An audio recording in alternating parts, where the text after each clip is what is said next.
የጀመረው ስለማን ነው?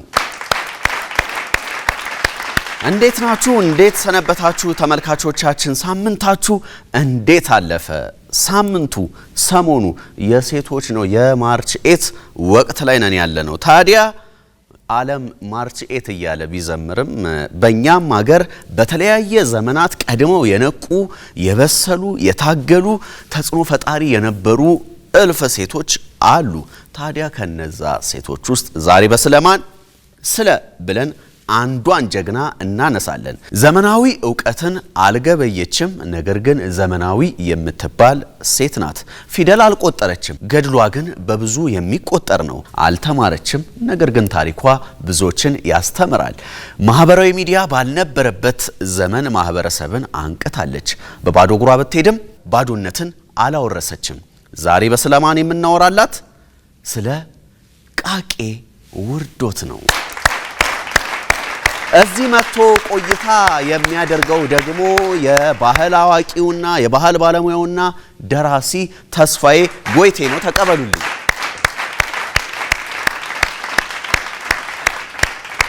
እንኳን ደህና መጣ።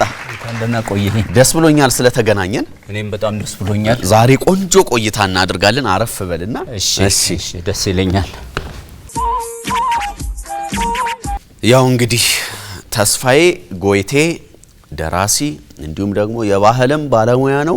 ቆንጆ ቆይታ ይኖረናል። ነገር ግን ቤተሰብ ተመልካቾች ለምን መጣ ከቃቄ ጋር ምንድነው የሚያገናኘው ካሉ እስቲ በሱን ጀምሮ አይደል እንችላለን። ከቃቄ ጋር የሚያገናኘን አንዱ የቃቄ ውርድወት ታሪክ በተለይ በዚህ በሴቶች በዓል ማርች 8 የምንለው ሰሞኑን በመላው ዓለም በየሀገሩ የሚከበርበት ወቅት ስለሆነ በዚህ ወቅት ባለፉት ምዕት ዓመታት በሴቶች መብት ላይ የታገሉ ጀግኖችን ማንሳት ማወደስ ምን አስተዋጽኦ አረጉ፣ ለዛሬው ትውልድ ምን አስተማረ የሚለውን ነገር ማንሳት ስለሚያስፈልግ እኔም ደግሞ ከሷ ታሪክ ጋር በተያያዘ ትንንሽ ነገሮች የሞካከርኳቸው ነገሮች ስላሉ እነሱን ላካፍል ብዬ ነው። የመረጃ ልውውጥ ለማድረግ ነው። ያው ከባህል ጋር በተያያዘ መጽሐፍትም ጽፈሃል አይደለ? የመጀመሪያው መጽሐፌ የኬርጋት የሚባለው የዛሬ 24 ዓመት ነው የታተመው። የመጀመሪያው ነው። እዚህ ውስጥ ስለ ቃቄም አለ የዛሬ 24 ዓመት። ከዛ በኋላ አሁን ሰኔ 30 ባለፈው 2 መጽሐፍቶች አንድ ላይ አስመርቅ ያለው እስካሁን ድረስ እንግዲህ 6 ስራዎች ለማበርከት ሞክር ያለው እንግዲህ እንዳቅሚ። የመጀመሪያው 3ቱ ግን የግጥም መድበሎች ናቸው። የመጨረሻው ያጫጭር ልብ ወለዶችና የግጥም መድበል አንድ ላይ የተካተተበት ነው። ስለዚህ የተለያየ አይነት ነው። ትርጉም አለ፣ ጥናታዊ ጽሁፍ አለ፣ ግጥሞች አሉ፣ አጫጭር ልብ ወለዶች አሉ። የተለያየ ስብስብ ነው። ጉራጌ ባህል ማዕከል ውስጥም ሰርታል። እዛ ረዘም ያለ ጊዜ ዋና ስራ አስኪያጅ ነበርኩ እዛ። ስለዚህ ከባህሉ ጋር ከታሪኩ ጋር በተያያዘ በደንብ ቆንጆ ቆይታ ለማድረግ እንግዳችን በጣም ወሳኝ ሰው ነው። ተመልካቾቻችን ስለ ቃቄ ያው ታሪኳ በጣም የሚነገር ነው። ብዙ የሚወሩ ነገሮች አሉት ውስጡ። ስለዚህ ዛሬ በሰፊው ስለሷ እናነሳለን። ከመነሻው እንጀምረው። እኔ ስለ ቃቄ ውርድወት ሳወራ መጀመሪያ በህይወት ባትኖርም ለሷ ካለኝ አክብሮት በድፍረት በደፋርነት ነው ማወራው። አይገባትም በእኔ አንደበት። ቃቄ ግን ትውልዱ ማወደስ ስላለበት ይቅርታ ጠይቃታለሁ። ስለደፈርኩሽ ቃቄ ባለሽበት ተከበሪልኝ፣ ይቅርታ አድርጊልኝ፣ ፍቀጂልኝ ስላንቺ እንዳወራ። ምክንያቱም ትልቅ ሰው ናታ። ትልቅ ግርማ ሞገስ የሆነ በህልምህም በእውነህም የምትመጣ አይነት ሰው ናት። ያበረከተችው አስተዋጽኦ የሚነቀንቅ አይነት ነው። መጀመሪያ መነሻችን የሚሆነው የቃቄ ውርድወት ለሴቶች መብት መከበር ያደረገችው ተጋድሎ የኢትዮጵያ ሴቶች የመብት ተጋድሎ አካል ነው። የዓለም ሴቶች የመብት ተጋድሎ አካል ነው። ይህች የተከበረች ሴት ይህች ጀግና ተወልዳ ያደገችው በጉራጌ አካባቢ በሞሆር አክሊል ወረዳ ውስጥ ነው ተወልዳ ያደገችው። በሞሆር ውስጥ ደግሞ ውድማጠር የሚባል ጎሳ አለ። የዛ ጎሳ አባል ናቸው አባቷ ዳሞ ቃቄ። በነገራችን ላይ ስሞችን ስናነሳ ለተመልካች አድማጮቻችን ግልጽ እንዲሆን በጉራጌ አንድ የተለየ ነገር አለ። የባህል ስያሜዎች ዳሞ ቃቄ ስንል አባቷ ዳሞ የማዕረግ ስም ነው። ቃቄ ነው እሳቸው ስማቸው። ዳሞ ማለት ብዙ ሀብት ያለው በተለይ በጣም ብዙ ከብቶች ያሉት እና በዛውም ልክ ደግሞ ለጋስ የሆነ ለሆነ ሰው የሚሰጥ የማዕረግ ስም ነው። ፊት አውራሪ ቀኛዝማች ደጃዝማች ይባል የለ በጦር ሜዳ በመና ጉራጌ ደግሞ በባህሉ በጦርነት ለሚታወቁ ደግሞ አጋዝ በጣም የመጨረሻው የማዕረግ ስም ነው። አጋዝ የሚለው በጦር ሜዳ ተዋግተው ስም ያላቸው። ስለዚህ ቃቄ ዳሞ ደግሞ እንደዚሁ የማዕረግ ስም ነው። በሀብት ደግሞ ሲመጣ ነው። አጅየት ደግሞ የሚል አለ ለሴቶቹ የሚሰጥ በጣም ታዋቂ ለሆኑ ሴቶች። ስለዚህ እሷ የተወለደችው ዳሞ ቃቄ ከሚባሉ አባት የምሁር ተወላጅ ከሆኑ እና አጅየት አሚናም አባትም እናትም ትልቅ ሰው መሆናቸውን እንግዲህ ልብ በሉልኝ ተመልካቾች። ከሁለት ትልልቅ ወላጆች አጎቷ አጋዝ ሸበታ በጉራጌ ታሪክ ውስጥ ብዙ የተጻፈላቸው ናቸው። ጀግና አጋዝ የመጨረሻ የማዕረግ ስም ነው ብያለሁ። በተለይ በጦር ጀብዱ ለሚታወቁ የሚሰጥ ስም ነው። ስለዚህ የአባቷ ወንድም በጣም ተቆርቋሪ በጣም ያለመደፈር ስሜት ያላቸው ትልቅ ሰው ናቸው። የታሪኳን እውነተኝነት በኋላ እንመጣበታለን የሚያሳዩ ብዙ ነገሮች አሉ። አንዱን እንኳን ለማንሳት የቤተሰቧ የቀድሞ ቤተሰቧ የነ አጋዝ ሸበታ መቃብር ዛሬ ምሁር ኢየሱስ ገዳም የሚባለው ጥንታዊ በኢትዮጵያ ጥንታዊ የሚባል ገዳም ውስጥ ትልቅ ሐውልት የአጋዝ ሸበታና የቤተሰቦቿ መቃብር እዛ ጋር ሐውልት ሰርቶለት ይገኛል። ከቅርብ ዓመታት ወዲህ በቅንጦት ነው ያደገችው። የሀብታም ልጅ እንደመሆኗ መጠን አቀማጥለው ነው ያሳደጓት። ደልቷት የምትኖር ልጅ ናት ወደ ትግል የገባችውና አጠቃላይ መነሻ ዳራዋ ይሄን ይመስላል። ትልቁ ነገር አሁን እሱ ነው። አሁን የጀማመርክልኝ ከሷ ጋር ተያይዞ የተጻፉት መጽሐፍት እንደሚያሳዩት አሁን አንተም ደግሞ እንደምትነግረኝ ቤተሰቦቿ ወላጆቿ ተጽዕኖ መፈጣሪ የሚባሉ እንዲሁም ደግሞ በሀብትም ደና የሚሰኙ ሰዎች ናቸው። ታዲያ እንዲህ ባለ መልኩ ከሆነ የኖረችው በቅንጦት የተሞላ ህይወትም ካሳለፈች እንዴት ወደ ትግል ገባች? ለትግል መፈጠር ያስፈልጋል ይመስለኛል። እቺ ልጅ እንግዲህ ከልጅነቷ ጀምሮ ውስጧ የበደልን ያለመቀበል የነጻነት ብርሃን የማየት ነገር አብሯት እንደተፈጠረ ነው የሚታየው። የሌሎችን ጭቆና እያየች ትቆጭ ነበር። እምቢታ በሚለው በዶክተር እንዳለ ጌታ ከበደ መጽሐፍ ላይ በዚህ መጽሐፍ ስለሷ የተጻፈ በጣም ያው የሷ ታሪክ ነው ይሄ በጣም የሚገርም አይነት ስነ ጽሁፍ ነው። እውነተኛ ታሪክ ነው።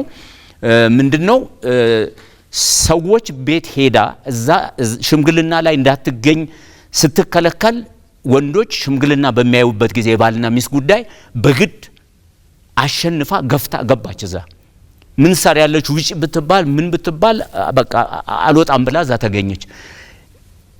የራሷን ነገር እንትን ከማለቷ በፊት ማለት ነው። ስለዚህ በዛች ሴት ላይ ይደርስ የነበረውን ጥቃት እየሰማች ያንቀጠቀጣት ሌላ ስሜት ውስጥ ገብታ ሽማግሌዎቹን ሁሉ አላፈናፍን ብላ እዛ ሽምግልና ላይ ስትከራከር እንደነበረ ለምንድን ነው እንደዚህ የምታደርጉት የሴቶች መብት ለምንድን ነው የማይከበረው ብላ በጣም ትቆጭ እንደነበረ ያሳያል።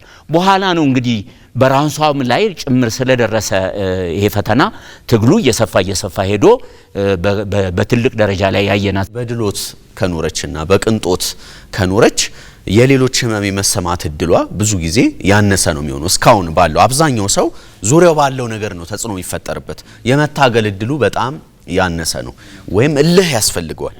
በጣም ወይ መበደል አለበት።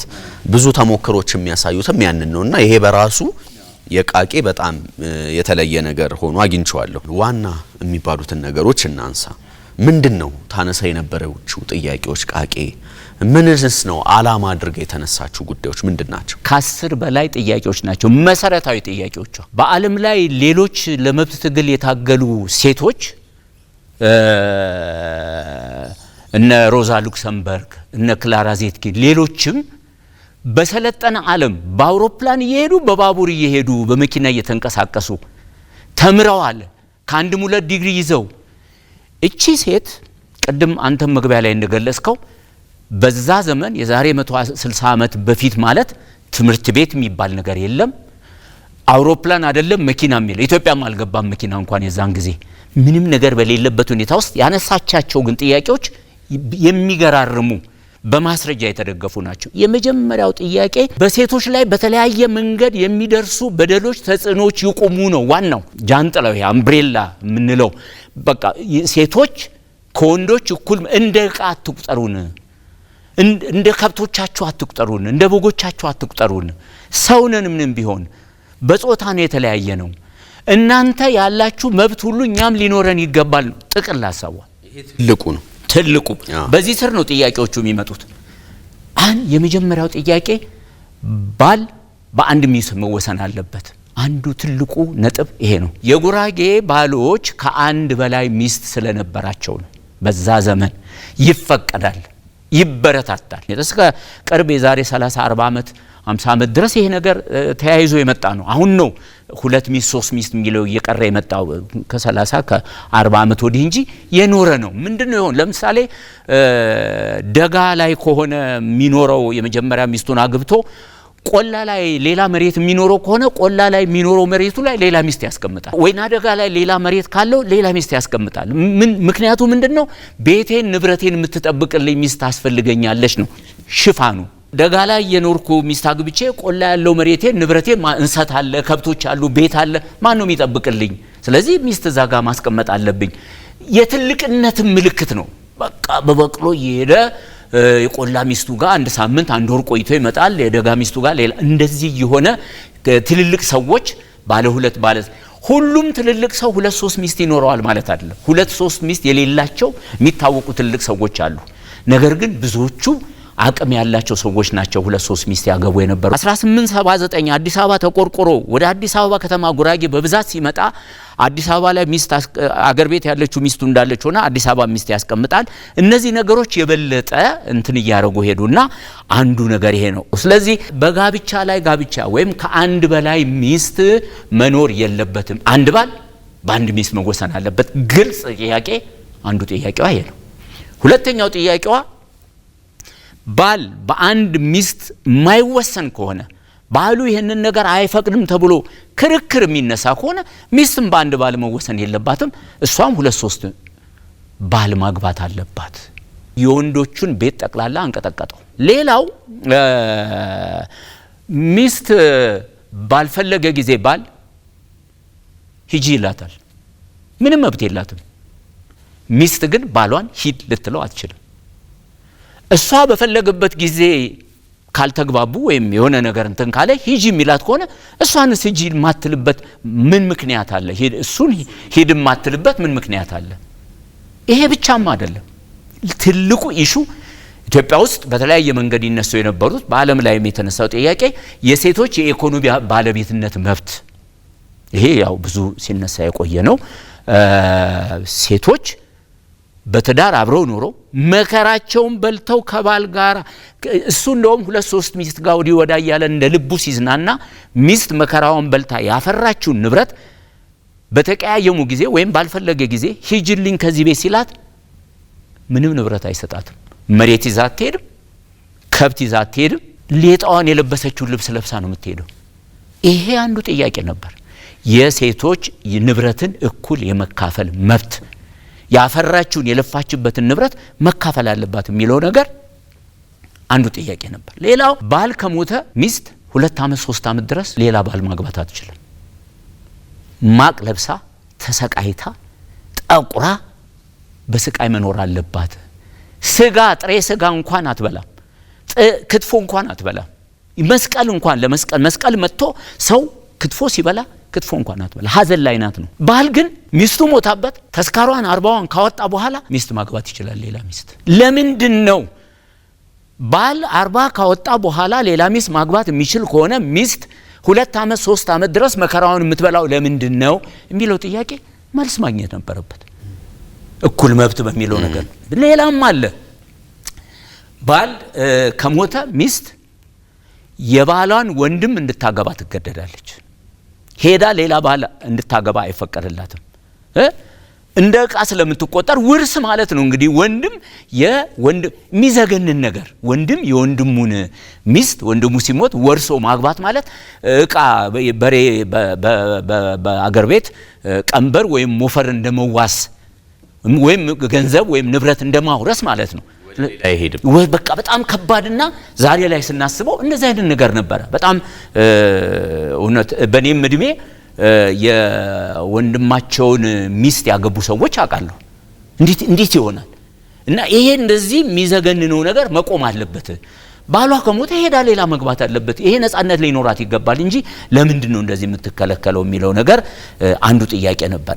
እንግዲህ አንቂት የሚባል አሁን ብንቆጥር እነዚህ ጥያቄዎች እንኳን አሁን ያነሳዋቸው 7-8 ጥያቄዎች ይሆናሉ። አንድ ትልቅ ነገር በጉራጌ የጎጂ ባህል ተብሎ የቆየ ግን ደግሞ በወንዶቹ በኩል ስናየው በጣም ጠቃሚ ባህል ተብሎ ግን ደግሞ ሴቶችን በጣም ሲጎዳ የቆየ አንቂት የሚባል ባህሉ በሴቶች ላይ የጣለው አንድ ማዕቀብ አለ። ሴቶች ከባላቸው ወጥተው ባላቸው ሳይፈቅድላቸው እኔ ፈትቼሻለሁ የፈቀደ ወይም የፈቀድሽው ያግባሽ ከዛሬ ጀምሮ እኔ ፈትቼሻለሁ ብሎ አንቂት የሚባል ያን ገደብ ያን ባህል የጣለ አስፈሪ ነገር ነው። አሁን አንቂት የሚባለው በዛን ጊዜና ዛሬ ስናወራው አንድ አይደለም። በጣም የሚፈራ በባህሉ አንቂት ጥሳ የምትሄድ ሴት የሆነ ነገር የምትሆን አይነት ነገር የሚመስል በሴቶች ላይ የተጫነ በቃ እኔ ፈትቼሻለሁ የቻለ የፈለገ የፈቀደ ያግባሽ ካላልኩሽ ሌላ ባህል ማግባት አትችይም የሚል በመላ በጉራጌ የተጣለ ገደብ ነበር። ባል ግን እሷ ፈቀደችም አልፈቀደችም እየሄደ ሌላ ሚስት ያገባል። ስለዚህ በጉራጌ ሴቶች ላይ በዛን ጊዜ ይደርስ የነበረው ነገር በነገራችን ላይ መልኩና አካሄዱ ይለያይ እንጂ በመላው ኢትዮጵያ እንደዚህ አይነት ነገሮች ነበሩ።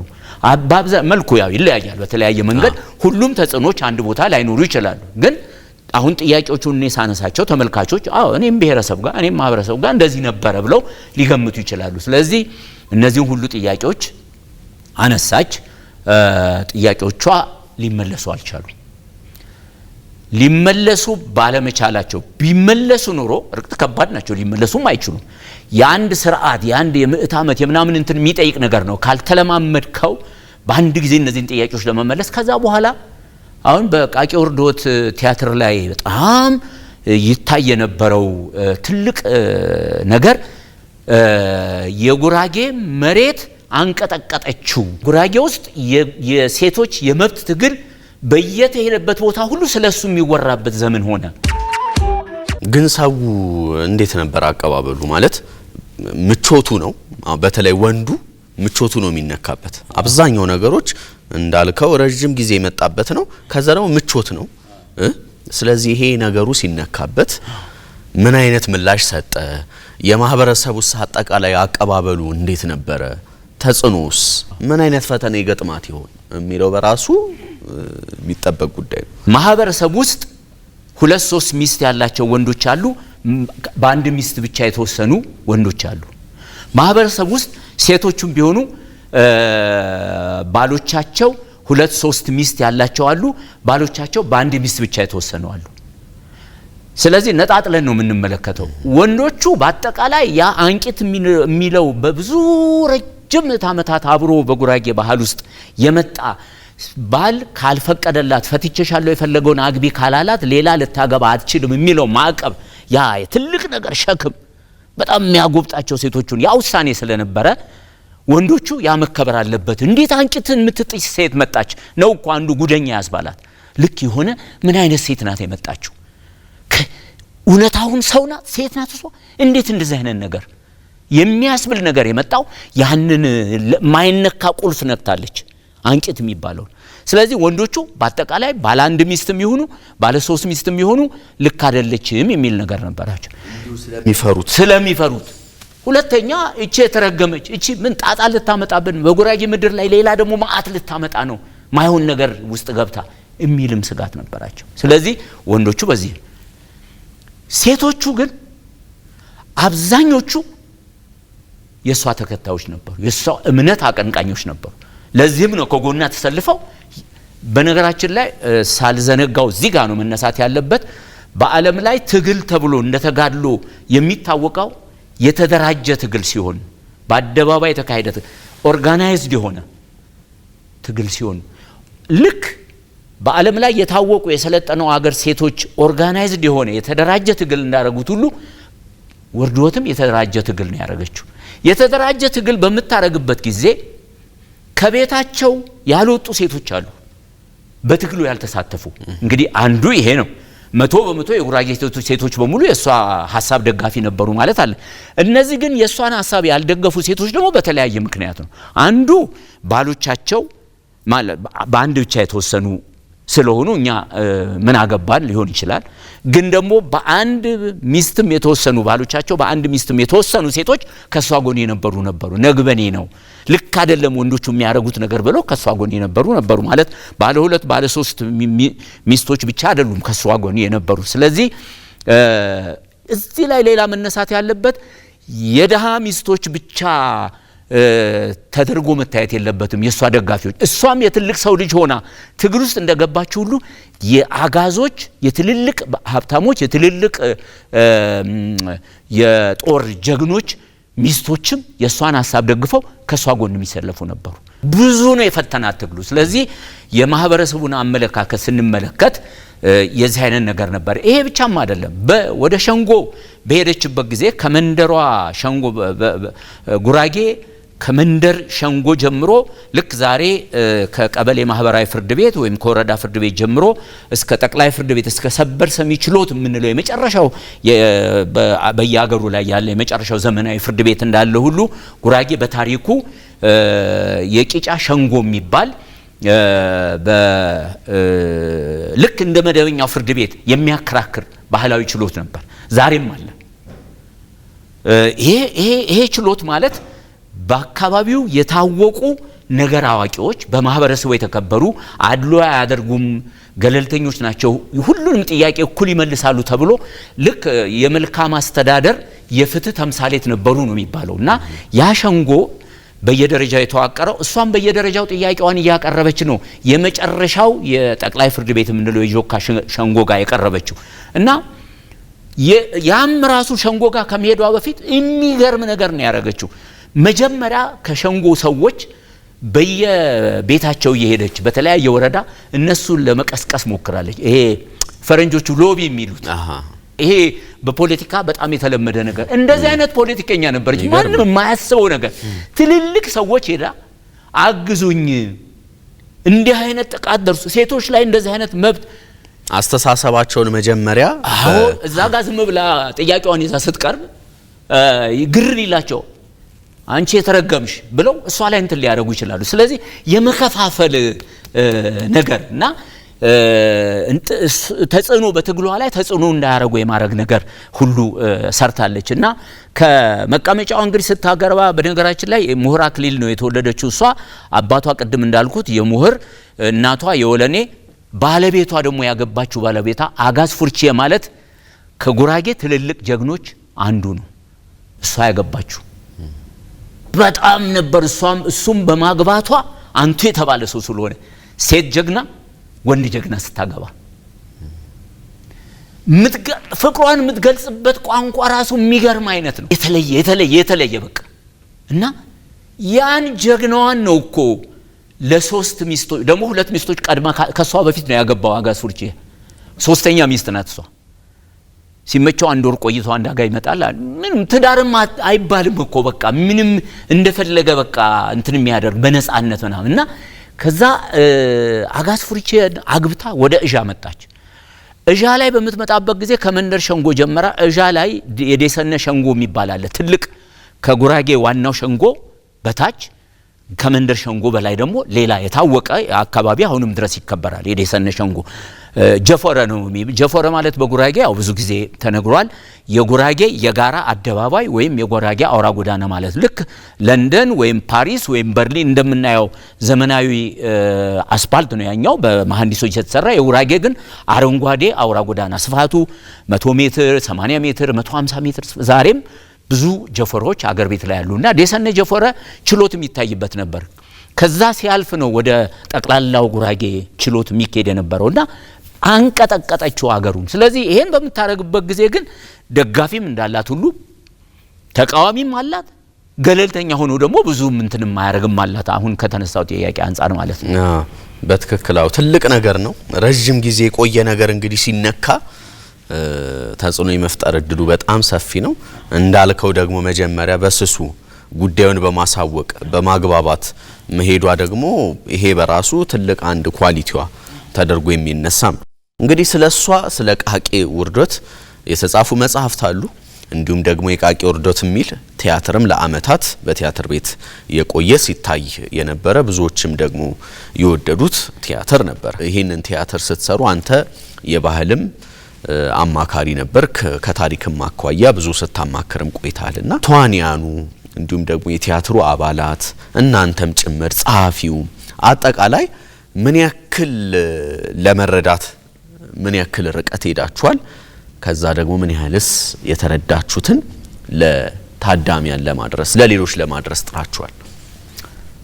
መሰረታዊ ጥያቄ ነው። መጀመሪያ ጥናት ነው የተሰራው። ጥናት ነው የብሔራዊ ቲያትር ባለሙያዎች የቃቂ ወርድወት የምትባል ጀግና ልክ በዓለም ላይ ስማቸው ገኖ የሚታወቀው ሴቶች ትግል ከመጀመራቸው በፊት ምክንያቱም በ1900 ምናምን መጀመሪያ አካባቢ ነው ብዙዎቹ የሚታወቁት። ከዛ ያው በ18ኛው ክፍለ ዘመንም አጋማሽ በኋላም በአሜሪካም በሌሎችም ሀገሮች እንደዚህ አይነት የሥራ ማቆም አድማዎች በኢንዱስትሪ አካባቢ የሚደረጉ ንቅናቄዎች ነበሩና እቺ ግን ቀደምት ሴት ምንድነው ይሄን ነገር ማጥራት ይሄ የሶሻል አንትሮፖሎጂ ባለሙያዎች ሄደው በቦታው ላይ ተገኝተው ጥናት አድርገው ጥናት አቀርበዋል። ጥናት ካቀረቡ በኋላ ቲያትር እንዲሆን አይደለም መጀመሪያ ጥናታቸውን የሰሩት። ጥናቱን ካደረጉ በኋላ እንዴ ይሄ ነገር ወደ ቲያትር ቢቀየር እንዴት ነው?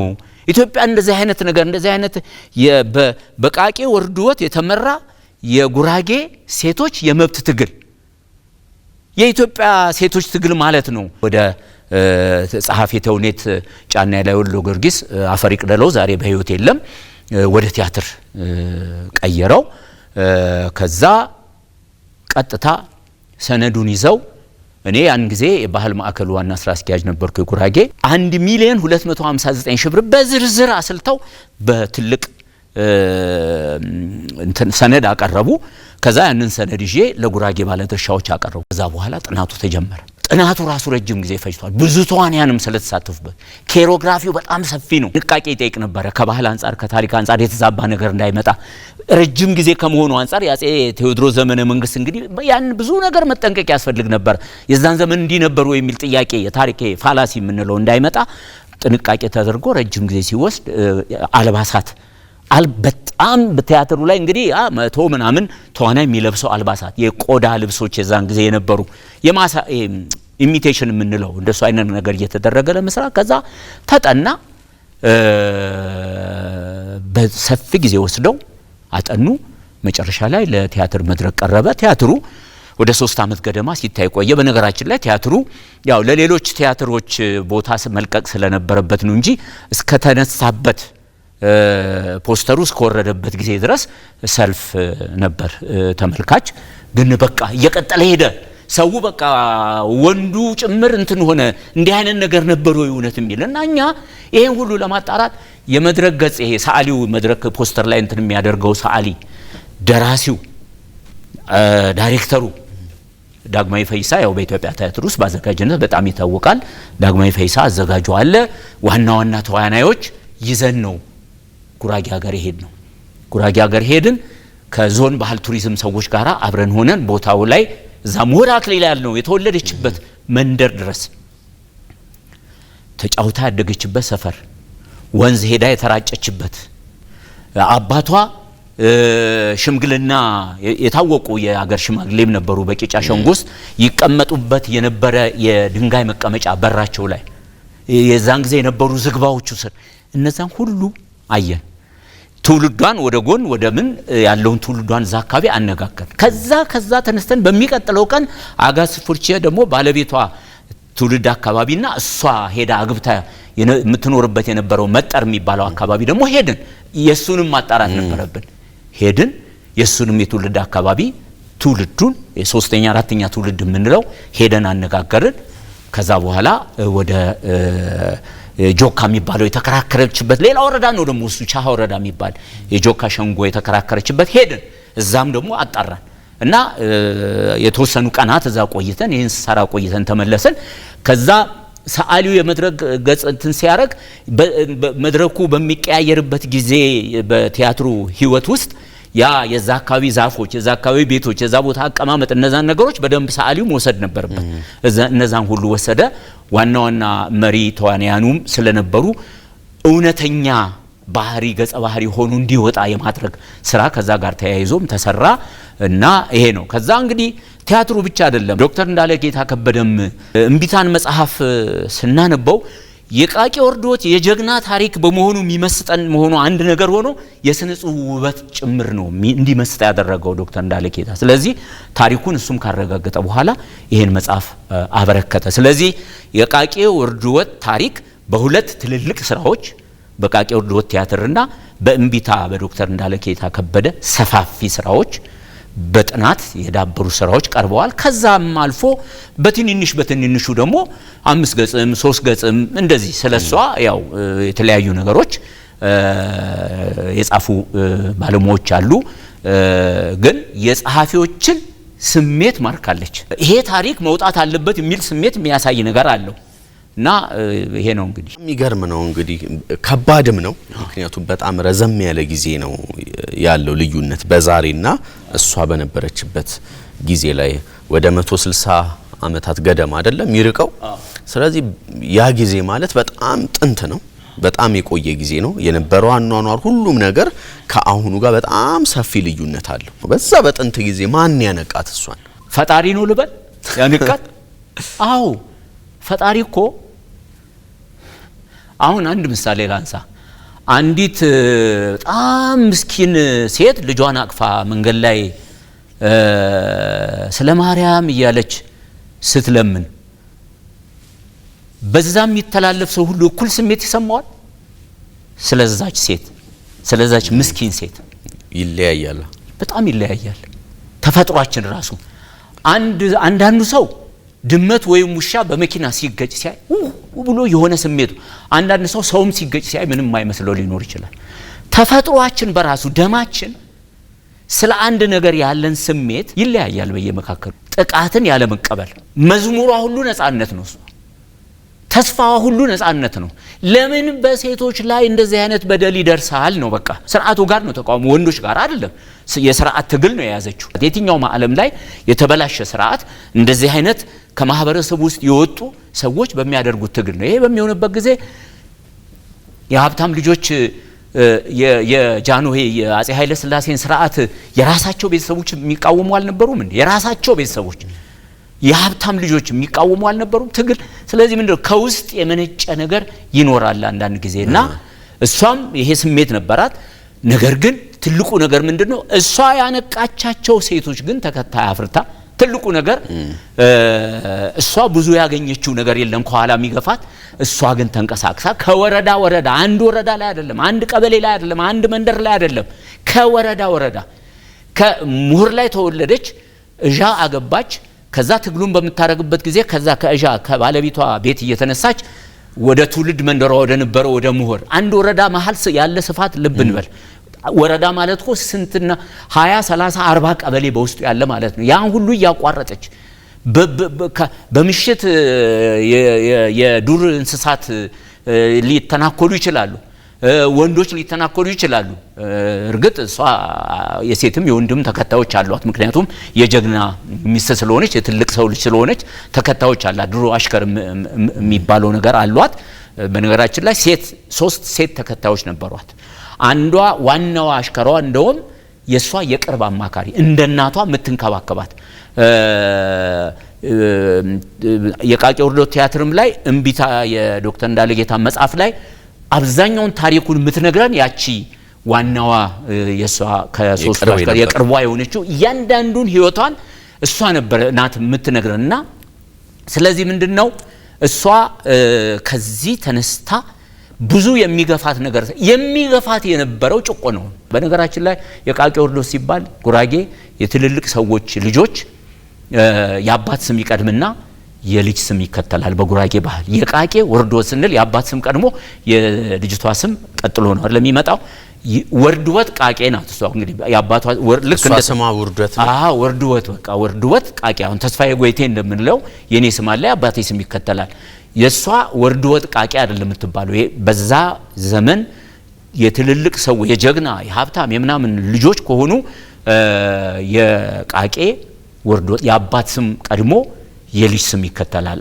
አንዱ እንትን ይሄ ነውና እንዴት የቃቄ ወርዶት ለምን ተባለች? የእንትና ልጅ እንደሚባለው ማለት ነውና የዛ አይነት ነገር ነበር። ተፈጥሮ እኮ ያ መልክ የውቦች ሁሉ ውብ ነው እኮ ሲገልጿት፣ የውቦች ሁሉ ውብ። እንደዚህ አይነት ውብ ሴት አልተፈጠረም።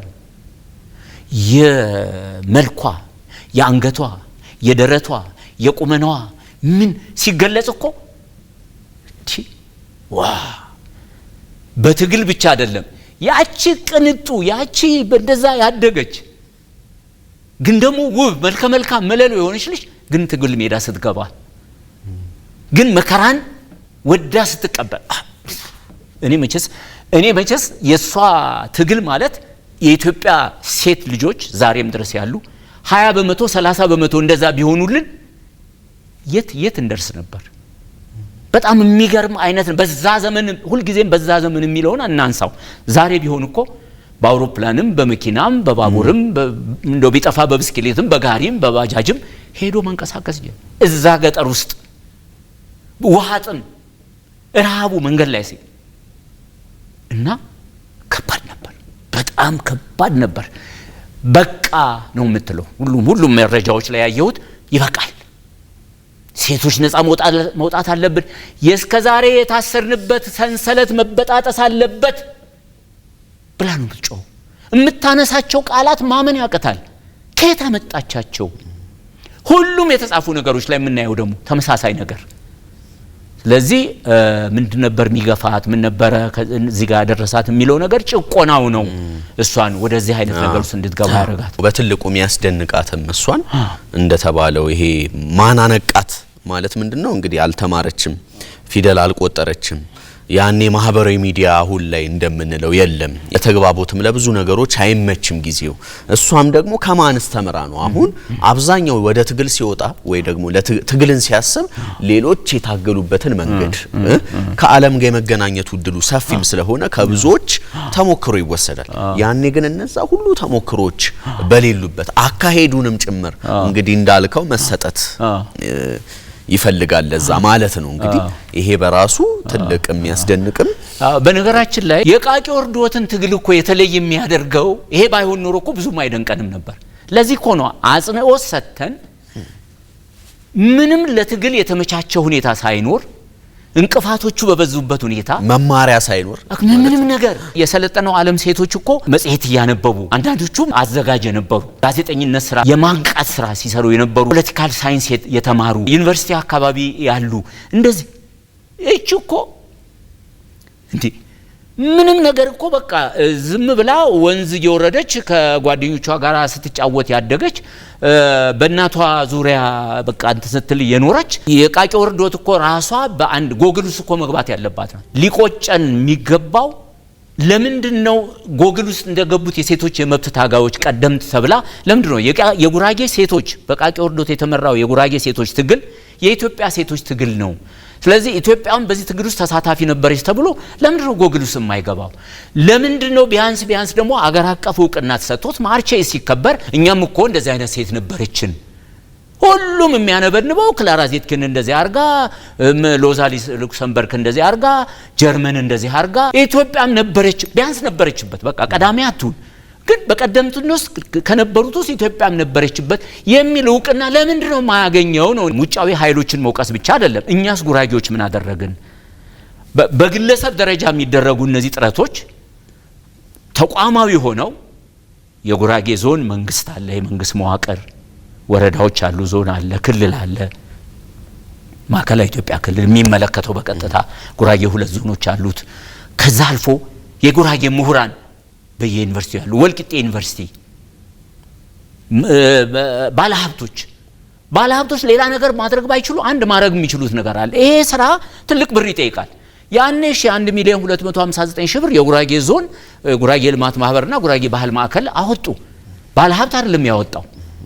ይሄን 10 ሚሊዮን 20 ሚሊዮን የሚጠይቅ ቢሆን ይሄ ፕሮጀክት በፊልም ቢወጣ በግል ደረጃ የተጀመሩ ጥረቶች ተቋማዊ ሆነው ሚዲያው የኪነ ጥበብ ባለሙያዎች የመንግስት መዋቅሩ ጣት መቀሰር አይደለም። እኔ አሁን ምንም አላረጉም አይደለም ምለው ምንም አላረግንም ወደ ራሴ ነው ጣቴን መቀየር የምንችለውን ነገር ማረግ ነበረብን አሁንም አልመሸም አልጨለመም እንቅስቃሴ ተደርጎ የቃቂ ወርዶት ታሪክ ያን የታስቡ እንደነበረው በፊት አንደኛ በእንግሊዘኛና በፈረንሳይኛ ተተርጉሞ በጥቂት የባለሙያዎች አማካኝነት ወደ አፍሪካ ሀገሮች ኢትዮጵያ የዚህ ትግል ጀማሪ ከጀማሪዎቹ አንዷ አንበል እንትን ትውት ለመሆን ይሄ ትውት ፖላይት በሆነ መንገድ ለመግለጽ ማለት ነው እንትን የታሪክ ሽሚያ እንዳያመጣ አንዳንድ ጊዜ የትርክት ነው አገር የሚበጠብጠው ስለዚህ ቀዳሚነን ባንልም ከቀዳሚዎቹ አንዷ ኢትዮጵያ በመሆኗ ተተርጉሞ በፈረንሳይኛ ለፈረንሳይኛ ተናጋሪ አፍሪካ ሀገሮች በእንግሊዘኛ ለእንግሊዘኛ ተናጋሪ ሀገሮች ሊቅ የማይቀርብበት ምን ምክንያት የለም ከዛ በኋላ ወደ ዓለም ደረጃ እናሳድግና አንድ ትልቅ ታሪክ ይሆናል መጽሐፍቶቹ ላይ እስቲ አንድ ምትለንን ነገሮች የዛሬ 24 አመት በ1993 ነው የኬርጋት የሚለው የመጀመሪያ መጽሐፌ የበኩር መጽሐፍ ማለት ነው የቃቂ ወርድወት ሚል ሙሉን ጊዜ ስለሚበላ አንድ 4-5 መስመሮች ብቻ ላንብ ይናይ ይሽታመሮ እሽታ ነሰሳችም አድባቤ ወጣችም ሽር ተራገረችም በገሚያህ ነማፈር ችሮታ አቆመችም ህጊ በጉራጌ ገን አንየጂ ወጋጂም ፉረ ገደደችም ዘፈራት የጀችም የቃቂ ወርድወት ጦታ ተከሰችም ይትየፔ ይውሪቃር ሂታ ቆነሰችነ የቃቂ ወርድወት የይገባኛል የመብት ጥያቄ ያነሳች የመጀመሪያዋ ሴት ናት ሴቶቹን አነሳስታ አደራጅታ በስርዓቱ ላይ በባሎቻቸው ላይ አነሳስታ ቀዳዳ የከፈተች ፋናውጊ እንደማለት እሷ ናት መታወቅ አለባት የሴቶች ጠበቃ ይሽታመሩ ማለት የሴቶች ጠበቃ ናት በጣም ትልቅ መልእክትም ለሷ ነው የሚጨበጨበው እድሜ ለሷ እሷ ባትኖር እኮ እኔም ልጽፍ አልችልም ነበር በትክክል እውነት ነው ሌላው የዶክተር እንዳለጌታ መጽሐፍ ላይ እልዋ ከፍ ብሏል ወርድወት ንዴት ተናንቋታል በባህል ስም ራሱን ደብቆ እያጠቃን ያለ ልማድ አለ ከብቶቻችን ላይ እንደተጣበቀ መሽገር ዶክተር እንዳለጌታ የገለጸበትን መንገድ ተመልከተው ከብቶቻችን ላይ እንደተጣበቀ መሽገር በውስጣችን ያለ አዎ ይህን መሽገር የሆነብንን ጠላት እንግደለው አዎን ዝም አንበል የታመምነውን እንናገር ይሄ ሴቶቹን ለማነሳሳት በየመድረኩ ተጠቀምበት የነበረ አገላለጽ ነው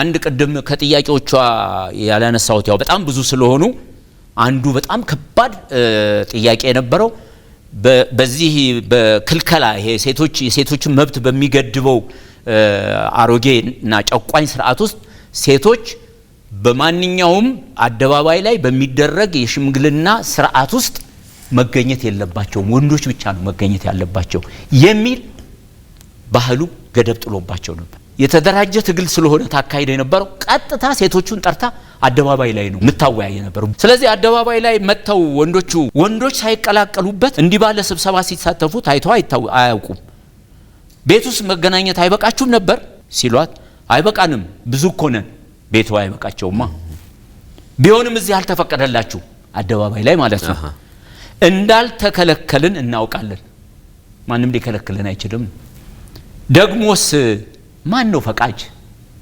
አደባባይ ወጥቶ ጥያቄዋ በጣም የሚገርም ማንስ ነው ከልካይ ጀፎረ አደባባይ ማለት ነው ጀፎረ ቅድም ያልኩት ጀፎረ የሁላችንም ቦታ ነው እንኳንስ እኛ ከብቶች ይሰበሰቡበት የለም እኛ ከላሞቻችሁና ከፈረሶቻችሁ እናንሳለን ጀፎረ እኮ ማንም የኔ ብቻ ነው የማይለው ነው የሁላችንም መሰብሰቢያና መመላለሻ ስፍራ ነው እልተናንቋታል ሳትገድለው የመጣችው ጠላት ያለባት ይመስል ሳትገድለው የመጣችው ጠላት ያለበት ይመስል ይበቃል ስትል ሰምቻታለሁ እንዲህ መቀጠል የለበትም አለች ያቺ ያሽከሮቹ ዋናዋ ምታቀርቧ የሆነችው ናት ይሄን ነገር ምትተርክልንና እነዚህ ነገሮች በጣም እንትን ለተመልካቾች የሚመስጡ ነገሮች ያሉበት ሁኔታ ነው ያለው ለምሳሌ መጨረሻ ላይ በአሳተምኩት መጽሐፌ ላይ ምን ይላል ዴሰነ ጀፎረ ላይ የተሰየመውን የእዣውን ሸንጎ አንቀጠቀጠችው ፍትህ ያጣችው የሴቶች ትግል አስተባባሪና መሪ በይግባኝ ሙግቷን ቀጠለች። የጆካ ላይ የተሰየመውን የጉራጌ ሸንጎ መላሳ አጣችው። በዓለም የተደራጀ የሴቶች የመብት ትግል ውስጥ ቀደምት ልትባል የምትችል ከገጠር የተገኘች የሴቶች ሁሉ አውራ ስለሆነች ተወላጆቿ በስሟ የንግድ ድርጅቶቻቸውን ሰይመውላታል። ምን ማለት ነው? ለምሳሌ ተወላጆቿ ብቻ አይደሉ። አሁን ባንኮች በቃቂ ወርዶት ስም ያው ታዋቂ ኢትዮጵያዊት ስለሆነች ጀግነኝ ስለሆነች ልክ በታዋቂ ሰዎች ስም ቅርንጫፎች እንደሚከፈቱት እናት ባንክ የቃቂ ወርዶት ቅርንጫፍ ብሎ ከፍቷል። ንብ ባንክ የቃቂ ወርዶት ቅርንጫፍ ብሎ ከፍቷል። የቃቂ ወርዶት ሱፐርማርኬት፣ የቃቂ ወርዶት ባልትና ቤት፣ የቃቂ ወርዶት ምግብ ቤት የሚሉ በቃቂ ወርዶት ስም ወልቂጤ ብንሄድ፣ አዋሳ ብንሄድ፣ ጅጅጋ ብንሄድ፣ ቡታጅራ ብንሄድ፣ አዲስ አበባ ብንመጣ በስሟ ብዙ ነገሮች እየተከፈቱ ነው ያሉት።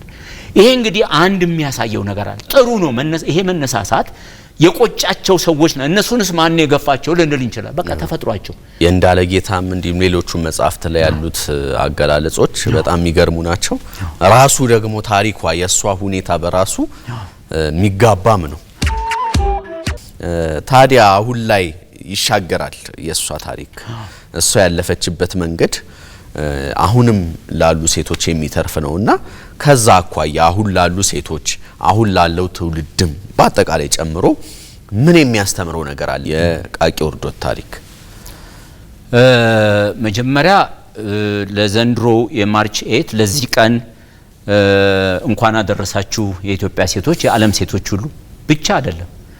የሴቶች ነጻነት ማግኘት፣ የሴቶች መብት መከበር ለአጠቃላይ የወንዶችም ለአጠቃላይ የማህበረሰብ ነጻነት መሰረት ስለሆነ ሴት ልጅ መብቷ ሳይከበር በምንም አይነት የወንዶች ነጻነት አለ የማህበረሰብ ነጻነት አለ ልንል ስለማንችል ወንዶችም ጭምር በአጠቃላይ የሰው ልጅ ሁሉ እንኳን ለዚህ ቀን አበቃን። ሁለት ሶስት ነገሮች ከቃቂ ወርዶት ምንማር ይመስለኛል። የይቻላል መንፈስ አሮጌ ስርዓት መቀየር አለበት ብላ ስትነሳ ይቻላል ብላ ነው የተነሳችው።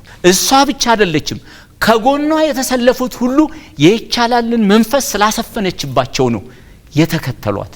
በቃቂ ወርዶት የተመራው የጉራጌ ሴቶች የመብት ትግል የይቻላል መንፈስ የታየበት ነው።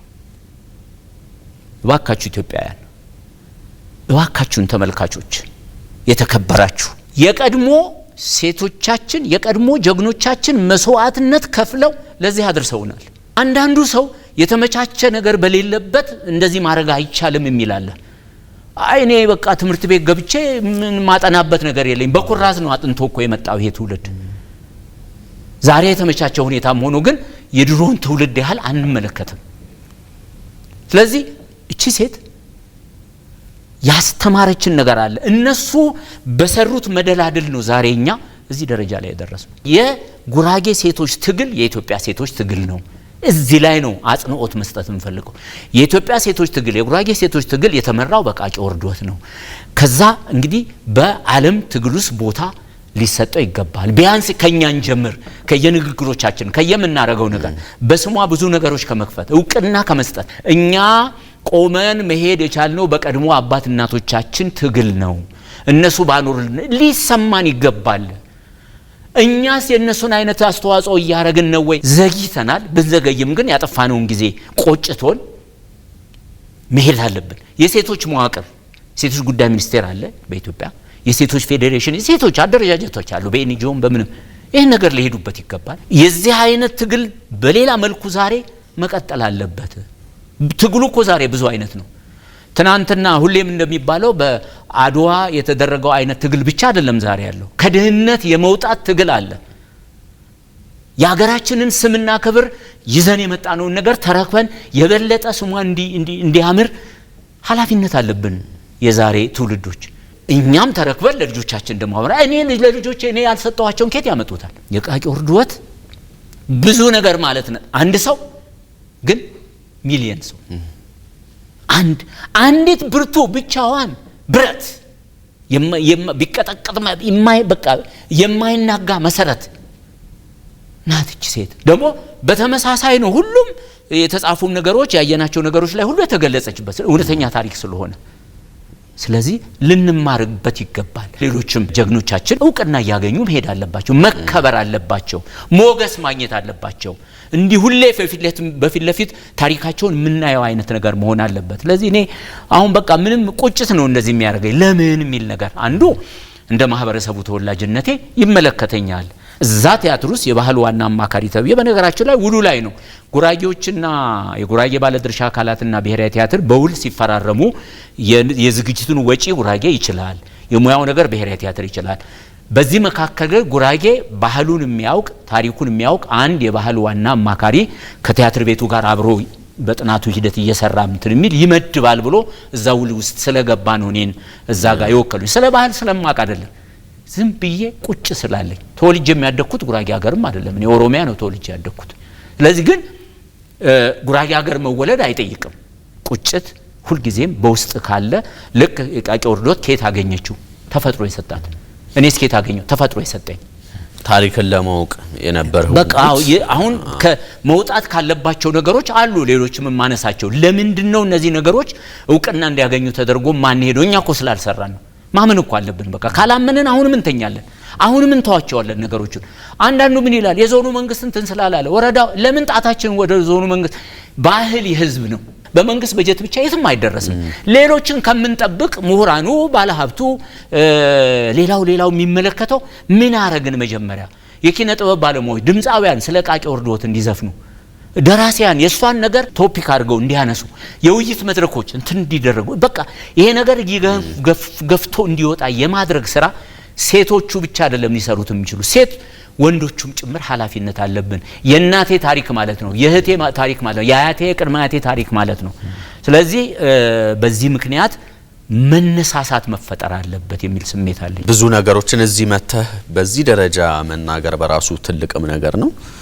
ብዙ አስተዋጽኦም አድርገሃል። ያው ትልቅ ታሪክ ነውና መነገርም አለበት። ሁሉም ደግሞ እንዳልከው ይመለከቷል። ለትውልድ ለማስተላለፍ መቆም የለበትም። የቃቂ ወርዶት ታሪክ መነገር ያለባቸው ጉዳዮች በሙሉ ለትውልድም መተላለፍ አለበት። ቢያንስ እንደሷ ታሪክ ባይሰራ እንኳን ሁሉም ሰው ግን ደግሞ ታሪክን ማስተላለፍ ላይ ትልቅ ስራ ይጠበቃል ነው እና በጣም እናመሰግናለን።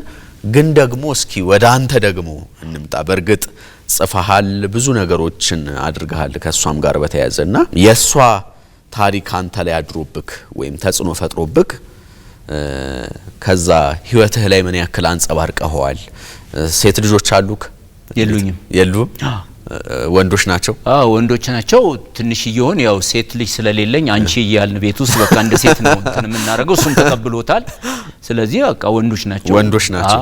ግን አካባቢህም ቤተሰብክ ውስጥም ሴቶች ይኖራሉ፣ ያደክበትም ቦታ ላይ አሁንም ጭምር ብዙ ሴቶች በአካባቢህም ይኖራሉና አንተስ እንዴት ነው ሴቶችን ምትቃኝበት መንገድ፣ ምታይበት መንገድ፣ እንዲሁም ደግሞ የተለየ እይታም ካለ ያንን ምታረምበት መንገድ እንዴት ነው? ያንተስ ምን ያክል ተጽዕኖ ፈጥሮብሃል አንተ አመለካከትህ ላይና ድርጊትህም ላይ ጭምር? የሚገርም ጥያቄ ነው። ሴት ልጅ ላይ ጥቃት ሲደርስ በጣም ነው የምረበሸው። አንዱ መንገድ ላይ ወይ አንዷን ሴት እንኳን እርምጃ ሲወስድ እንኳን ሲመታት አይደለም ያልሆነ አይነት ነገር ዝም ብዬ ማለፍ አልችልም። ይሄ ከባለቤቴም ጋር እንኳን መንገድ ላይ ይሄድን የሆነ ነገር ሲፈጠር ለምንድነው አንተ ጠብ ውስጥ የምትገባው? አልችልም። ልክ በራሴ ሴት ልጅ ባትኖረኝም በራሴ ልጅ ላይ ወይም በእህቴ ላይ ወይም በባለቤቴ ላይ የተደረገ አርጌ ነው የምመለከተው። ስለዚህ ይሄ የተለየ ባይሆንም እንኳን ብዙ ወንዶች እንደዚህ አይነት ስሜት የሚሰማቸው አሉ። ብዙ ወንዶች በሴት ላይ እርምጃ ሲወሰድ ዝም ብለው ማያልፉ አሉ፣ ጠብ ውስጥ የሚገቡ ተለያየ መንገድ። ስለዚህ ይሄ ስሜት አለ። ከዚህ ያለፈ ነገር እንግዲህ በምጽፋቸው ነገሮች የሴቶችን ህይወት በብዛት አንጸባርቃለሁ። ያለ ብዙ ከድሮ ጀምሮ እንግዲህ እኔ ግጥም መጻፍ የጀመርኩት የአንደኛ ደረጃ ተማሪ ሆኜ ነው። ሁለተኛ ደረጃ ተማሪ ሆኜ በሬዲዮ ግጥም ማቅረብ የጀመርኩት ዛሬ 30-40 ዓመት በፊት ነውና ያን ጊዜም ጀምሮ በምጽፋቸው ነገሮች ውስጥ የሴቶች ነገር ስለ ሴቶች በጣም ይበዛል። አፋር ሄጄ፣ ሶማሌ ሄጄ፣ ጋምቤላ ሄጄ፣ ሀረሪ ሄጄ እንትኔን የሚስቡት በባህልም ረገድ በሌላም በሴቶች ጉዳይ ላይ የጻፍኳቸው ነገሮች ይበዛሉ። ይሄ የሚያሳየው ነገር ያለ ይመስለኛል። ከዚህ ያለፈ ምንም መፎክርበት ነገር የለኝም። አዎ በጣም ትልቅ ነገር ነው። ከራስም ስለሚጀምር ድጋሚ የተሰማ ነገር ደግሞ ሲኖርም ምክንያቱም ያንን ከተቀበል ነው ስንኖረው የበለጠ የተሻለም ይሆናል፣ ለሌሎችም ይጋባል። ስንናገረውም ደግሞ ያምራል። አሁን አንተ ስትናገረው ያምራል የሷን ታሪኮችና ስትኖረው ደግሞ የበለጠ ያ ጥሩ ነገር ይሆናልና ለነበረን ቆይታ እጅግ አድርጌ ነው ማመሰግነው። የቃቄ ውርዶት ታሪክ በጣም የሚነገር ነው፣ መተላለፍም ያለበት ነው። በዛሬ ስለማን ስለሷ ቆንጆ ቆይታ ጥሩ ቆይታ አድርገናል። የባህል ባለሙያ እንዲሁም ደግሞ ደራሲ ተስፋዬ ጎይቴ ለነበረን ቆይታ እጅግ አድርጌ ነው ማመሰግነው። በክብር እኔም እጅግ አድርጌ አመሰግናለሁ። ከልብ አመሰግናለሁ። መልካሙን ሁሉ እንመኛለን። እሺ እናመሰግናለን። እሺ ከተስፋዬ ጎይቴ ጋር የባህል ባለሙያው ደራሲው ጋር ቆንጆ ቆይታ አደረግን። ምክንያቱም የቃቄ ውርዶት ታሪክ በጣም ልዩ ነው፣ ለብዙዎች መተላለፍም ያለበት ነው። በዚህ ሁሉ ለሰጣችሁን ጊዜ እጅግ አድርገን እናመሰግናለን። ሳምንት ደግሞ በሌላ ብለን እንገናኛለን። ሳምንትም የኛው ነው፣ የት ይሄድብናል? እስከ ሳምንት ቸርቸሩን ያሰማን፣ ክፉን ያርቅልን። ቸር ሰንብቱልን።